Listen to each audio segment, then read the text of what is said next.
Hello everyone, welcome to my channel UPSC with Lavisha. This is Lavisha, your UPSC mentor. और आज की class में हम discuss करेंगे ज्योग्राफी के करंट अफेयर्स को, जिसके लिए हम PT 365 यूज करेंगे इन्वायरमेंट वाली, और साथ में जो अपडेटेड पार्ट है PT 365 का उसको, इन दोनों को कंबाइन कर हम ज्योग्राफी के करंट अफेयर्स को स्टडी करेंगे. Let's start without wasting any time. Start करते हैं. ज्योग्राफी, पहले इंपॉर्टेंट न्यूज है related to La Nina and El Nino से रिलेटेड. अब ये दोनों ही फिनोमिना काफी इंपॉर्टेंट होते हैं. दोनों फिनोमिनास को हमने फिजिकल ज्योग्राफी की हमारी क्लास के अंदर बहुत ब्रीफली डिस्कस किया था. मैंने पूरा अलग से एक लेक्चर बनाया था एल नीनो एंड लानिनो के ऊपर. एग्जाम में पूछे जाने के चांसेस काफी ज्यादा हैं, काफी इंपॉर्टेंट कॉन्सेप्ट्स हैं. अगर आपने मेरी वो क्लास देखी है तो दोबारा से आपको यहाँ से स्टडी करने की जरूरत नहीं है. यहाँ पर वैसे भी काफी कम चीजें दे रखी हैं, यहाँ से क्वेश्चन आने के चांसेस 100% हैं, तो इन चीजों को आपको ब्रीफली स्टडी करना पड़ेगा. तो इट्स बेटर कि आप इसको फिजिकल ज्योग्राफी की क्लास से स्टडी करें. नेक्स्ट है नॉर्वेस्टर्स. नॉर्वेस्टर्स क्या है कि इंडिया अब काम कर रही है किसके ऊपर, अपना पहला रिसर्च टेस्ट बेड बनाना. किसके लिए? नॉर्वेस्टर्स की स्टडी के लिए. नॉर्वेस्टर्स क्या होते हैं? जो आपकी लोकल विंड्स होती हैं उनको स्टडी करने के लिए. एम क्या है इन टेस्ट बेड को बनाना? एम ये है कि जिनसे कि हम थंडरस्टॉर्म्स को स्टडी कर पाएं, उनकी फॉर्मेशन स्टेज से ही, कैसे वो फॉर्म होते हैं, कैसे उनकी ग्रोथ होती है, कैसे उनके प्रोपगेशन होता है. मेनली किसके ऊपर फोकस है? जो आपका ईस्टर्न पार्ट है कंट्री का, वहां पर वेस्ट बंगाल, ओडिशा एंड झारखंड वाले रीजन के अंदर, क्योंकि वहीं पर जो थंडरस्टॉर्म्स वाली कंडीशन है वो ज्यादा देखने को हमें मिलती है. इंपॉर्टेंट है, यहाँ से भी आपके क्वेश्चंस आ सकते हैं. इसीलिए इसका जो कंट्रोल सेंटर है वो कहाँ पर बात की जा रही है? चंदबाली इन ओडिशा भद्रक डिस्ट्रिक्ट के अंदर. एजेंसी कौन कौन सी इन्वॉल्व होंगी? आपकी IMD, Indian meteorological department, and Indian institute of tropical meteorology Pune, and national centre for medium range weather forecasting Delhi will jointly develop and use this facility. Nor'westers क्या होते हैं? जैसा कि हमने अभी बात की, लोकल विंड्स जो थंडरस्टॉर्म को कॉज करती हैं और इफेक्ट करती है किसको? East and north east region of India every summer के अंदर. इसके साथ अब हाईलाइट क्या होता है, जो आपकी लोकल विंड्स होती है ना, उनको कंट्री के अलग अलग पार्ट में अलग अलग नाम से बुलाया जाता है. तो वो नाम भी आपको याद होना चाहिए. जैसे बंगाल के अंदर काली बैसाखी बोला जाता है, असम के अंदर बरदोली चिराहा बोला जाता है, कई जगह पर उसको लू बोला जाता है, और कई तरीके की आपकी लोकल विंड्स होती हैं. तो अगर आपने मेरी क्लासेस देखी होंगी, वहां पर मैंने वर्ल्ड लेवल तक जितने भी लोकल विंड्स के नाम होते हैं इंपॉर्टेंट, और उनकी जो फॉर्मेशंस होती हैं, कौन सी कोल्ड होती है, कौन सी वार्म होती है, वो सारी डिटेल में मैंने आपको वहां पर स्टडी करवाया. तो वो सब कुछ आपको करना है बिकॉज इट्स इम्पॉर्टेंट. नेक्स्ट है under sea feature in Indian ocean. इसके अंदर ऐसा कुछ भी नहीं है, तो आप इसको यहाँ पर स्किप कर सकते हो. ये PDF आपको मेरे टेलीग्राम चैनल के ऊपर मिल जाएगी, लिंक आपको डिस्क्रिप्शन बॉक्स के अंदर मिल जाएगा, तो आप इसको यहाँ पर पूरा स्किप कर सकते हो. नेक्स्ट है जियो पार्क्स. अब जियो पार्क्स क्या है कि यूनेस्को ने एडिशन किया है 18 न्यू जियो पार्क्स का, किसके अंदर? ग्लोबल जियो पार्क्स नेटवर्क के अंदर. अब इसलिए ये चीज न्यूज में चल रही है, बट द थिंग इज कि अभी तक इंडिया से कोई भी जियो पार्क नहीं है. तो अगर इंडिया से नहीं, हमसे कौन सा पूछा जाता? अगर इंडिया से भी कोई नया एडिशन हुआ होता, तो नया या पुराना, बट इंडिया से कोई एडिशन नहीं है, तो आप इसको भी यहाँ पर स्किप कर सकते हो. यहाँ से भी आपसे क्वेश्चन नहीं पूछा जाएगा. अब कुछ कॉन्सेप्ट्स की बात करते हैं जो इंपॉर्टेंट है और हमसे पूछे भी जा सकते हैं. पहला है बेस फ्लो. इंपॉर्टेंट है, पूछा जा सकता है. एक रीसेंट स्टडी के अंदर हाईलाइट हुआ कि जो बेस फ्लो होता है हैज कंट्रीब्यूटेड सिग्निफिकेंटली किसके अंदर? Flooding of reverse in peninsular India. कि जो बेस फ्लो है उसकी वजह से चांसेस बढ़ जाते हैं, जो पेनिनसुलर इंडिया की रिवर्स हैं, आपकी कावेरी, गोदावरी, कृष्णा, ये सारी रिवर पेनिनसुलर रिवर्स हैं, इनके अंदर फ्लडिंग आने के चांसेस इंक्रीज हो जाते हैं. बेस फ्लो क्या होता है कि देखो, एक पानी तो आपका होता है रिवर के अंदर जो बारिश से रिवर के अंदर डिपॉजिट होता है. दूसरा रिवर के अंदर पानी कौन सा होता है? वो होता है आपका जो ग्राउंड वाटर डिस्चार्ज किया जाता है. तो बेस फ्लो होता है आपका, it refers the portion of stream flow जो कहाँ से ओरिजिनेट होता है? ग्राउंड वाटर के डिस्चार्ज से ओरिजिनेट होता है, और फिर रिवर स्ट्रीम के अंदर एक्सटेंडेड पीरियड के अंदर चला पहुंच जाता है. अब जो ग्राउंड वाटर होता है वो वाटर बॉडीज में डिस्चार्ज होता है, when the water table intersects the surface of the ground along river or wetland contributing to their flow। तो ये चीज होती है। इसकी वजह से क्या होता है कि समटाइम्स जब रेनफॉल का टाइम होता है उस टाइम पर क्या हो जाता है कि पानी का फ्लो एक्सटेंड हो जाता है रिवर्स के अंदर, जिससे फ्लडिंग की कंडीशन बन जाती है। बट ऐसा नहीं है कि बेस फ्लो गलत है। बेस फ्लो अगर नहीं होगा तो जिस टाइम पीरियड के अंदर बारिश नहीं होती उस टाइम पीरियड पर वो जो रिवर होंगी वो कम्प्लीटली ड्राई हो जाएंगी, जो कि हमारे लिए अच्छा नहीं है। क्योंकि अगर रिवर कम्प्लीटली ड्राई हो गई तो उसके अंदर क्रैक्स हो जाएंगे, तो फिर बाद में जब बारिश भी आएगी तो भी उसके अंदर एक सिग्निफिकेंट अमाउंट ऑफ वाटर जो है वो अच्छे तरीके से डिपॉजिट नहीं हो पाएगा।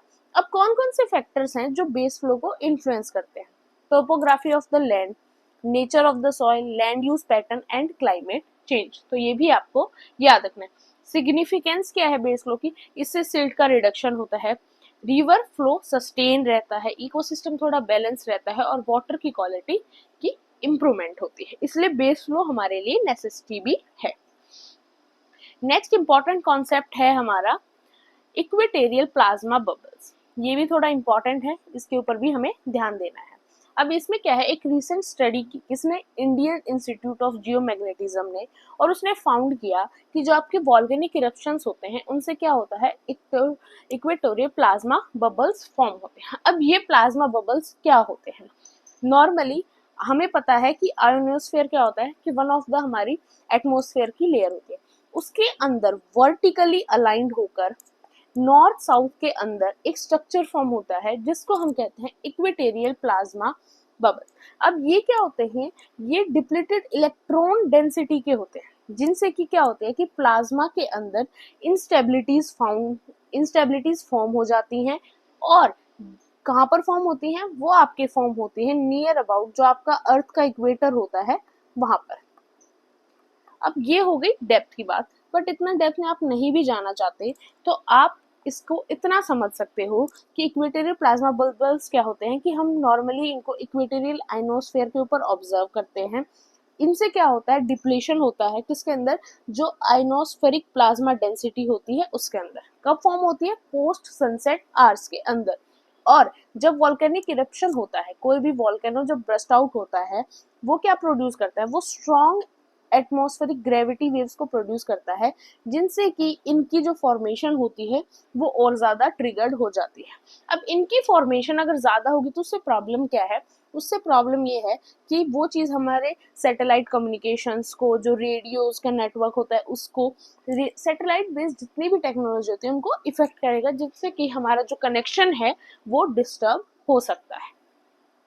नेक्स्ट है एटमॉस्फेरिक रिवर्स, ये भी इंपॉर्टेंट है।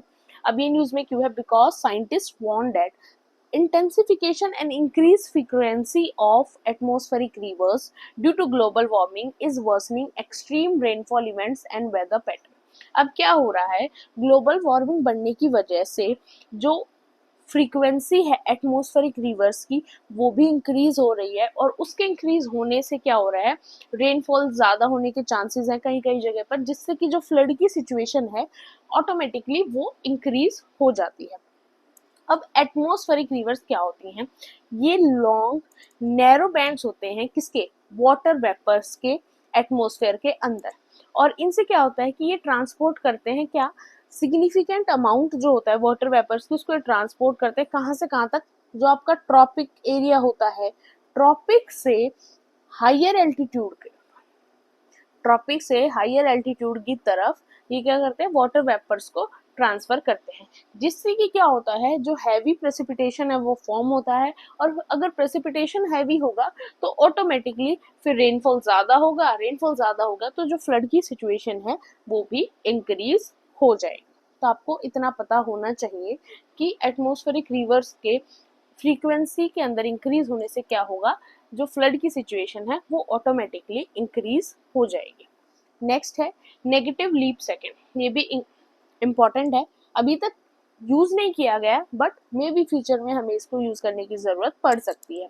क्या है, रिसर्चर्स शो कर रहे हैं कि आइस मेल्टिंग का इंक्रीज होने से क्या हो रहा है, may have delayed need for adding negative leap second. अगर आइस मेल्टिंग इसी तरह इंक्रीज होती रही तो जो नेगेटिव लीप सेकेंड का कॉन्सेप्ट है उसको हम और डिले करेंगे और अभी एड ऑन नहीं करेंगे। नेगेटिव लीप सेकेंड क्या है, देखो हमें पता है कि हमारी अर्थ रोटेट होती रहती है, तो हम अर्थ की रोटेट के अकॉर्डिंग क्या करते हैं, आज के टाइम पर हम यूज करते हैं पॉजिटिव लीप सेकेंड, जिसको हमने अभी तक यूज किया है। सो फार की बात करें हमने 27 टाइम्स पॉजिटिव लीप सेकेंड को यूज किया है, नेगेटिव लीप सेकेंड को अब तक हमने यूज नहीं किया है। हमें पता है कि हमारा एक कोऑर्डिनेटेड यूनिवर्सल टाइम है जो जिससे हमारा पूरा वर्ल्ड कैलकुलेट होता है, पूरे वर्ल्ड के अंदर फिर अलग अलग टाइम जोन्स के अंदर हमने चीजें डिवाइड कर रखी हैं।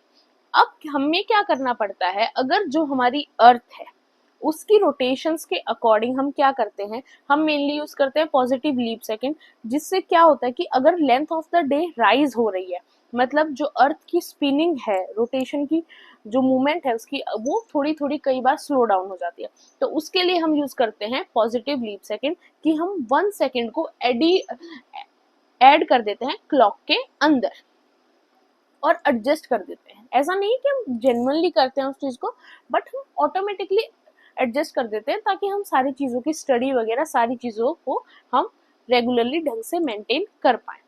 अब यहाँ पर कंफ्यूज होने की बजाय हमें सिर्फ एक चीज को याद रखना है, वो ये है कि अगर अर्थ की स्पिनिंग स्लो होती है तो हमें यूज करना पड़ता है positive leap second, positive leap second को यूज करना पड़ता है और हम 1 सेकेंड को ऐड ऑन कर देते हैं।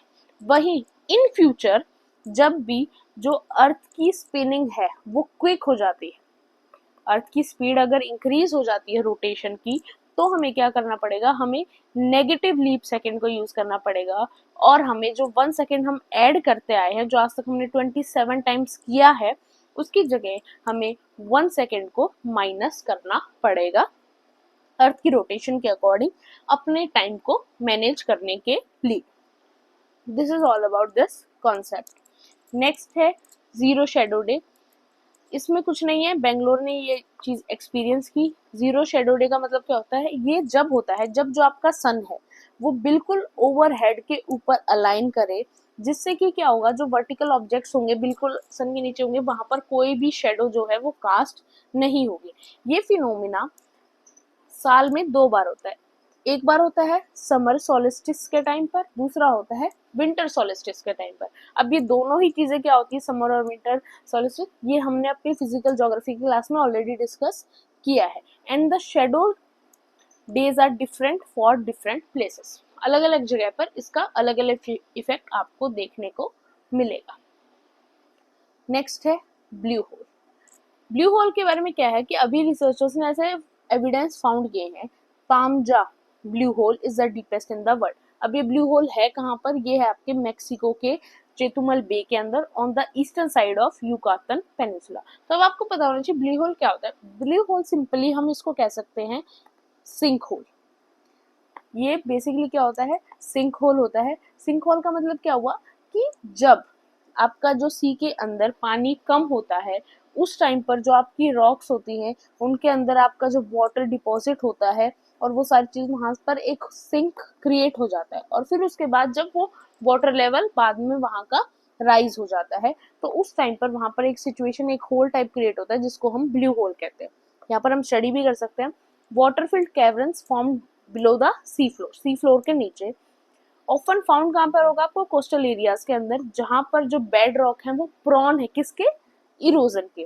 फिर क्या होगा, ये डेवलप होगा कहाँ पर, as ocean water seeps through cracks, जब ओशन वाटर जो है वो क्रैक्स के अंदर सीप होगा, डिसॉल्व हो जाएंगे मिनरल, लीडिंग टू क्या बन जाएगा, सिंक होल बन जाएगा। एंड ओवर टाइम क्या हो जाएगा, ये चीज क्या हो जाएगी, थोड़ी बड़ी तरीके से ग्रो हो जाएगी। ये कुछ और ब्लू होल के यहाँ पर नाम मेंशन कर रखे। नेक्स्ट है हीट डोम, इसके अंदर ऐसा कुछ नहीं है, इसको स्किप कर सकते हो। नेक्स्ट है इंडियन ओशन ऑब्जर्वेटरी सिस्टम, इंडोस, जिसको हम शॉर्ट में कहते हैं इंडोस। ये क्या है, एक नेटवर्क है, किस चीज का, 36 मॉड बयोस का। बयोस क्या होते हैं कि एक ऐसा ऑब्जेक्ट जो वाटर के अंदर फ्लो कर सकता है, फ्लोट कर सकता है, और जो वाटर की एक्टिविटीज है उनको रिकॉर्ड कर सकता है।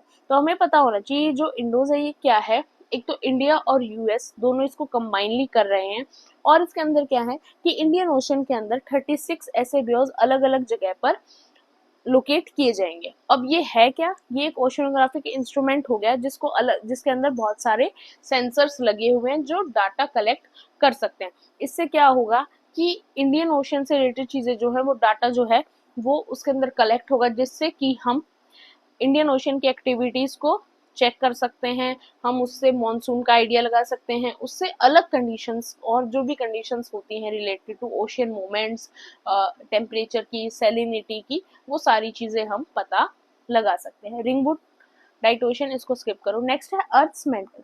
अब ये जो नई डिस्कवरी हुई है इसमें ऐसा कुछ नहीं है, इसको आप यहाँ पर स्किप कर सकते हो, बट आपको अर्थ्स मेंटल के बारे में बहुत अच्छी तरीके से पता होना चाहिए।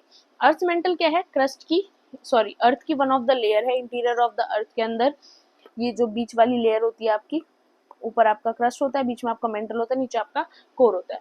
तो ये अब मेंटल के बारे में आपको सब कुछ पता होना चाहिए, ज्यादा डिटेल यहाँ भी मेंशन नहीं है, बट मेरी इंटीरियर ऑफ द अर्थ की क्लास में मेंशन है। तो अगर आप फिजिकल ज्योग्राफी की उस क्लास को देखेंगे तो वहां से आपका ये क्लियर हो जाएगा, और इससे रिलेटेड क्वेश्चन आने के चांसेस भी हैं।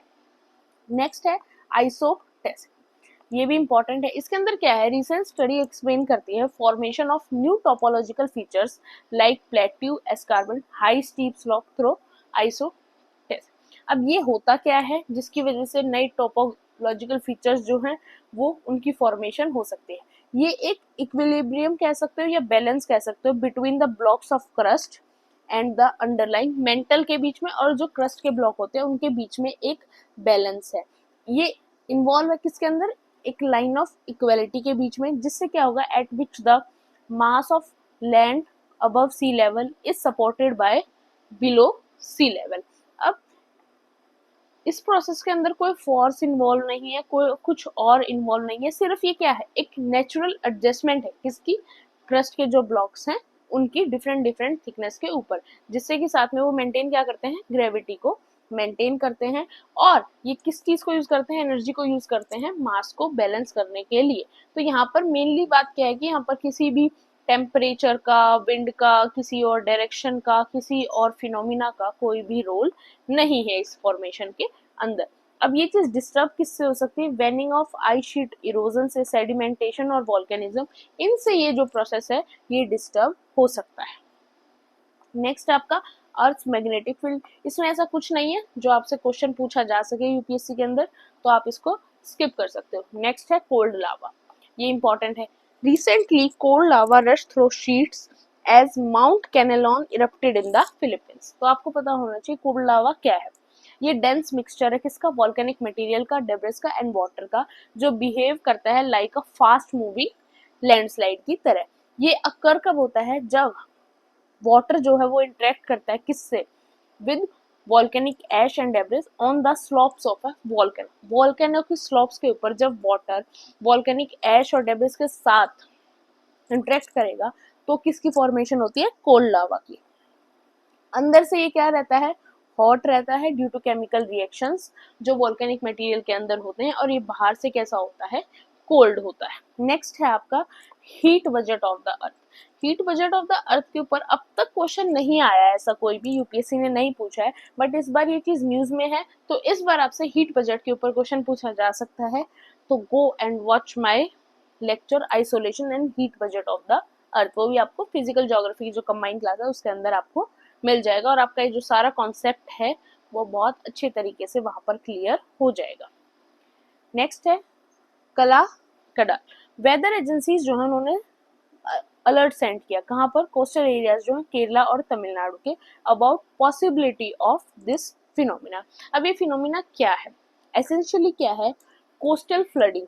जो कौन सी कोस्टल फ्लडिंग, जो यूजुअली क्या तो प्री मॉनसून के टाइम पर होगी, या फिर जो पोस्ट मॉनसून सीजन के अंदर होती है, बाय किसकी वजह से, by swell waves on south west coast of India के अंदर। अब ये स्वेल वेव्स होती क्या है जिनकी वजह से कोस्टल फ्लडिंग हो सकती है, ये होती है सीरीज ऑफ मैकेनिकल और सरफेस ग्रेविटी वेव्स जो जनरेट होती हैं किसकी वजह से, दूर के जो वेदर स्टॉर्म्स होते हैं उनकी वजह से। दूर के वेदर स्टॉर्म्स कैसे, like for example hurricane. Hurricane क्या होता है कि वो थाउजेंड्स ऑफ माइल्स दूर है ओशियन और सी के अंदर, तो उसकी वजह से वो चीज डिस्टर्ब बहुत दूर हो सकती है, तो वो आपके हो गया स्वेल वेव्स। अब ये क्या होती है, ये प्रोपेगेट कौन से डायरेक्शन के अंदर करती है, that differ from direction of the wind, कि जो विंड की डायरेक्शंस है उससे अपोजिट जो है ये स्वेल वेव्स प्रोपेगेट करती हैं, तो ये भी आपको पता होना चाहिए। नेक्स्ट, अब है कुछ प्लेसेस जो न्यूज के अंदर रहे, जैसे पहले रिवर्स की बात करते हैं। सुबनसिरी रिवर, इसके बारे में आपको पता होना चाहिए, ये ओरिजिनेट होती है तिब्बत के अंदर, एंटर करती है इंडिया के अंदर अरुणाचल प्रदेश से। राइट बैंक ट्रिब्यूटरी है ब्रह्मपुत्रा रिवर की, और ब्रह्मपुत्रा को असम के अंदर ये ज्वाइन करती है। इतना मोर देन इनफ है, इसकी ट्रिब्यूटरीज को याद रखने की आपकी जरूरत नहीं है। नेक्स्ट है जिदल रिवर, ये कहाँ से ओरिजिन होती है, लोअर हिमालयन रेंज से, अरुणाचल प्रदेश से ये ओरिजिन होती है, फ्लो करती है असम के अंदर, बाद में जाकर ब्रह्मपुत्रा से मिल जाती है नियर मजुली आइलैंड। बस, तीजू एंड जुंकी रिवर ओरिजिनेट होती है नागालैंड से, फॉल हो जाती है चिनमिन रिवर के अंदर, जो ट्रिब्यूटरी है इरावदी रिवर की। मेन ट्रिब्यूटरी है जो इसकी वो आप स्किप कर सकते हो। जुंकी क्या है, बिगेस्ट ट्रिब्यूटरी है तीजू रिवर की, नागालैंड के अंदर ही।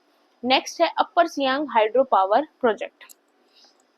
अब ये प्रोजेक्ट है, इसकी वजह से ओरिजिन कहाँ पे है, Angsi glacier in Kailash ranges near Mansarovar lake. Major tributaries हैं लोहित एंड दिबांग, दोनों ही ट्रिब्यूटरीज ब्रह्मपुत्रा की ट्रिब्यूटरी हैं, और ये ब्रह्मपुत्रा के अंदर बाद में जाकर मिल जाती है। इतना पता है आपको, मोर देन इनफ है। नोयाल रिवर है, इसके अंदर भी पॉल्यूशन वगैरह का इशू था जिसकी वजह से ये न्यूज में रही, बट इसमें ऐसा कुछ भी नहीं है जो आपको यहाँ पर देखना हो। बस आपको पता होना चाहिए जो नोयाल रिवर है वो कावेरी रिवर की ट्रिब्यूटरी है। पेरियार रिवर है, पेरिनियल और लॉन्गेस्ट रिवर है ये केरला की। पेरिनियल मतलब जिस रिवर के अंदर पूरे साल पानी रहता हो। फ्लो करती है पेरियार टाइगर रिजर्व की तरफ और रीच करती है पेरियार लेक के अंदर, ठीक है। ट्रिब्यूटरीज जो है वो याद रखने की जरूरत नहीं है। कुछ मेजर डैम्स हैं इस रिवर के ऊपर, जैसे इदुकी डैम है आपका, मुल्ला पेरियार डैम है, इदामलियार डैम है, तो ये आप याद रख सकते हो। एक है आपकी शरावर्थी रिवर, ओरिजिन होती है वेस्टर्न घाट कर्नाटका से, ट्रिब्यूटरी स्किप कर सकते हो। Jog fall one of the highest plunge waterfall है जो इंडिया का, वो इसी रिवर के ऊपर लाई करता है। उसके अलावा यहाँ पे ऐसा कुछ भी इंपॉर्टेंट नहीं। एक आपको डैम पता होना चाहिए, Mahatma Gandhi hydro electric power जो डैम है वो इसी रिवर के ऊपर इस्टेब्लिश है। नेक्स्ट अदर प्लेसेस की बात करें, उनमिंगला पास, ये न्यूज में रहा। वर्ल्ड का हाईएस्ट मोटरेबल रोड यहाँ पर कंस्ट्रक्ट किया गया by border road organisation under project Himank. Umlingla is world highest motorable pass ये है। इतना पता है आपको इसके बारे में, मोर देन इनफ। एक आपको इसकी लोकेशन पता होनी चाहिए कि इसकी लोकेशन कहाँ पर है, आपके लद्दाख वाले रीजन में ऊपर की side. Lipu lake pass located on international mountain pass in Vyas valley Uttarakhand के अंदर। यहाँ पर ट्राई जंक्शन फॉर्म होता है इंडिया, नेपाल और तिब्बत का, इनहेबिटेड बाय भूतिया ट्राइब्स। यहाँ पर आपको भूतिया ट्राइब्स के जो लोग हैं वो ज्यादा देखने को आपको मिलेंगे, तो इसकी ये लोकेशन, आपको लोकेशन पता होनी चाहिए। नेक्स्ट है सियांग वैली। सियांग वैली की लोकेशन है यहाँ पर अरुणाचल प्रदेश के अंदर, ये आपको पता होना चाहिए। उसके अलावा यहाँ पर ट्राइबल ग्रुप्स हैं, न्यासी है, आदि ट्राइब्स हैं, ये आप याद रखो या फिर स्किप भी कर सकते हो। नेक्स्ट है प्रोमनेड बीच, कहाँ पर राय करता है, पौंडुचेरी के अंदर, बस आपको ये पता होना चाहिए। फ्लैक्टोन के क्रश की वजह से ये लोकेशन जो है हाईलाइट हुई। मुल्ला पेरियार डैम अभी हमने देखा, पेरियार रिवर के ऊपर है, तो ऑब्वियस सी बात है आपको केरला के अंदर ही ये डैम देखने को मिलेगा। डैम केरला के अंदर है पर ऑपरेट कौन सी करती है, तमिलनाडु गवर्नमेंट इसको ऑपरेट करती है। अब इंटरनेशनल कुछ वाटर बॉडीज न्यूज में रही, जैसे आपकी साइने रिवर न्यूज के अंदर रही, जो फ्रांस की सेकेंड लॉन्गेस्ट रिवर है, एंड एम्पटीज इनटू इंग्लिश चैनल, जो लास्ट में इंग्लिश चैनल के अंदर जाकर डिस्चार्ज हो जाती है। नारवा रिवर है, ये भी हाईलाइट के अंदर रही, नारवा रिवर की लोकेशन है। उरल रिवर है, यूरोप की थर्ड लॉन्गेस्ट रिवर है। अरल रिवर है, बट इनके बारे में ऐसा कुछ नहीं है जो आप सभी को याद करो, एक आधी याद रख लेना, या फिर आप इनको स्किप भी कर सकते हो, ज्यादा चांसेस यहाँ से क्वेश्चन आने के नहीं। जैसे मैं आपको शेयर कर दूंगी, आप इसमें थोड़ा बहुत इनकी लोकेशंस को यहाँ पर देखना चाहो तो देख सकते हो। कुछ अदर जोग्राफिकल फीचर्स भी हैं जो न्यूज के अंदर रहे, जिनमें से सभी इंपॉर्टेंट नहीं है, बट एक आधे अगर आप लोकेशंस को देखना चाहो तो आप देख सकते हो, बट क्वेश्चन आने के चांसेस यहाँ से भी काफी कम है। और ज़्यादा ब्रीफली की बात है तो ऑलरेडी प्लेसेस इन न्यूज़ के अंदर हम इन लोकेशंस को डिस्कस भी कर चुके हैं। कंट्रीज इन न्यूज़, यहाँ पर ऐसा कुछ भी इन कंट्रीज के बारे में मेंशन नहीं है जो आपसे एग्जाम में पूछा जाएगा। अब अपडेटेड पार्ट की बात करते हैं। पहला है इक्वेटोरियल इलेक्ट्रोजेट, इसके अंदर कुछ भी इंपॉर्टेंट नहीं है, इसको स्किप करो। नेक्स्ट, इस कॉन्सेप्ट के अंदर भी कुछ भी इंपॉर्टेंट नहीं है, इसको भी आप स्किप कर सकते हो। बॉम्ब साइक्लोन की जहाँ तक की बात है, इस न्यूज़ के अंदर भी कुछ भी ऐसा नहीं है जो आपसे क्वेश्चन में एग्जाम में पूछा जाएगा, इसको भी आप स्किप कर सकते हो। नेक्स्ट है इंडियन ओशन डिप्टॉल, ये थोड़ा बहुत चांसेस हैं पूछा जाए। इसके अंदर क्या होता है, ये क्लाइमेट फिनोमिना होता है जो किसके ऊपर बेस्ड होता है, डिफरेंस इन सी सरफेस के टेम्परेचर के ऊपर between the eastern and western region of the ocean, Indian ocean, कि इंडियन ओशियन के वेस्टर्न और ईस्टर्न रीजन के अंदर जो सी सरफेस के टेम्परेचर में डिफरेंस होता है, उससे ये फिनोमिना जो है वो अराइज होता है। इसकी दो फेजेस होती है, एक पॉजिटिव और एक नेगेटिव। नेगेटिव के अंदर क्या होता है कि जो टेम्परेचर और रेनफॉल पैटर्न है वो रिवर्स हो जाएगा। पॉजिटिव के अंदर क्या होता है, जो वार्म वाटर होता है वो पुश्ड होता है किसकी साइड, वेस्टर्न इंडियन ओशियन की side, while cold deep waters are brought up, जो कोल्ड डीप वाटर है वो किस साइड आ जाता है, ईस्टर्न इंडियन ओशियन की साइड, जिससे क्या होता है कि कोस्टल अफ्रीका की साइड जो है टेम्परेचर राइज हो जाता है, और वहीं ऑस्ट्रेलिया के अंदर हैवी ड्रॉट की या हैवी रेन के चांसेस जो हैं वो बढ़ जाते हैं। इतना ही है, इसको आप चाहो तो आप इसको कर सकते हो। ये काफी इंपॉर्टेंट है, काफी मेजर चेंजमेंट है जो काफी सालों बाद आया है, जिसकी वजह से आपके एनसीईआरटी में भी आपको चेंजमेंट देखने को मिलेंगे जो भी नया पब्लिकेशन होगा। हम एनसीईआरटी के अकॉर्डिंग पढ़ते हैं कि हमारी इंडिया की कोस्ट लाइन जब हम अंडमान और लक्षद्वीप की कोस्ट लाइन को भी मिला देते हैं तो बनती है 7516 किलोमीटर, बट अब वो चेंज हो गई है और अब है वो 11098 किलोमीटर, जिसके अंदर जो गुजरात है वो अभी भी सेम पोजीशन पर ही है। गुजरात अभी भी लॉन्गेस्ट कोस्ट लाइन जो है वो आपकी गुजरात की है। सेकंड पोजीशन में चेंज है, पहले आंध्र प्रदेश की हुआ करती थी, अब तमिलनाडु की second longest coast line India के अंदर है। और इन सालों के अंदर जिस स्टेट की सबसे ज्यादा कोस्ट लाइन के अंदर इंक्रीज आया है वो है आपकी वेस्ट बंगाल के अंदर। तो ये आपको याद रखना है कि कोस्ट लाइन जो है वो आपकी चेंज हो चुकी है। नेक्स्ट है पोलर वर्टेक्स, इसके अंदर ऐसा कुछ इंपॉर्टेंट नहीं है, इसको आप यहाँ पर स्किप कर सकते हो। थोड़ा बहुत आप देख सकते हो कि पोलर वर्टेक्स के इम्पैक्ट क्या क्या होते हैं, अलग अलग जगह पर अलग अलग इम्पैक्ट होते हैं। जैसे आर्टिक ब्लास्ट होता है, sudden and intense surge of cold air US के अंदर, एक्सट्रीम वेदर इवेंट हो जाते हैं, या फिर ओजोन डिप्लीशन है, या फिर इंडिया के ऊपर क्या इम्पैक्ट आता है, वेस्टर्न डिस्टर्बेंस होना, ये कुछ इम्पैक्ट होते हैं जो पोलर वर्टेक्स से क्रिएट होते हैं। बट ऐसा कुछ नहीं है जो एग्जाम में पूछा जाए, you can skip this. Next है आर्टिशियन कंडीशन, इसके अंदर भी ऐसा कुछ नहीं है। ऑस्ट्रेलोपिथेकस, इसके बारे में यही है, ये आपकी न्यूज में काफी जगह पर है, कल्चर की आप PT 365 देखोगे, चाहे आप इन्वायरमेंट की देख रहे हो, इसके बारे में ये है कि रिसर्चर्स ने स्टडी किया जो ऑस्ट्रेलोपिथेकस जो हमारे अर्ली ह्यूमन स्पीसीज में से एक है, इंपॉर्टेंट एविडेंस है हमारा ह्यूमन एंसेस्टर्स के, जो एविडेंसेस हमें स्टार्टिंग में मिले थे आज से हजारों साल पहले, उसके जब नाइट्रोजन आइसोटॉप के एनालिसिस जो उसका टूथ इनेमल था उसको एनालाइज किया गया, उनसे हमें पता चलता है कि वो मेनली क्या थे, वो मीट को कंज्यूम नहीं करते थे और वो एक प्लांट बेस्ड डाइट को कंज्यूम करते थे। तो ये एक नई डिस्कवरी है जो अभी रिसर्चर्स ने फाइंड की है। This is all about geography current affairs. Hope आपको वीडियो अच्छी लगी हो। फिर भी एक मिनट रुको, सॉरी, यहाँ पर इंडेक्सेस भी बचे हैं, ये भी देख लेते हैं। इंडेक्सेस की बात है, आपको इंडेक्स में इतना पता होना चाहिए, स्टेट ऑफ द क्लाइमेट 2024 किसने रिलीज किया, वर्ल्ड मेट्रोलॉजिकल ऑर्गेनाइजेशन ने। फिर वर्ल्ड सिटी रिपोर्ट 2024 किसने रिलीज किया, UN हैबिटेंट ने। क्लाइमेट चेंज परफॉर्मेंस इंडेक्स, ये इसको स्किप ही कर देना, फिर ये सभी आप स्किप कर देना क्योंकि इंडेक्सेस आपसे नहीं पूछे जाते, तो ये सारी चीजें आप यहाँ पर स्किप कर सकते हो क्योंकि इसमें से कोई क्वेश्चन बनता ही नहीं, और इतने हमारे ह्यूमन माइंड की कैपेसिटी भी नहीं होती कि आप इन सभी को गो थ्रो कर पाओ। फिर उसके बाद वही कंट्रीज इन न्यूज में, बट इन कंट्रीज के बारे में ऐसा कुछ यहाँ पर मेंशन नहीं है जो आपको कवर अप करना पड़े। वाटर बॉडीज हैं, ये मैप ऑलरेडी मैं प्लेसेस इन न्यूज के अंदर डिस्कस कर चुकी हूँ, फिर भी आप यहाँ से चाहो तो इनको दोबारा से गो थ्रो कर सकते हो। PDF मैं आपको टेलीग्राम चैनल के ऊपर शेयर कर ही दूंगी।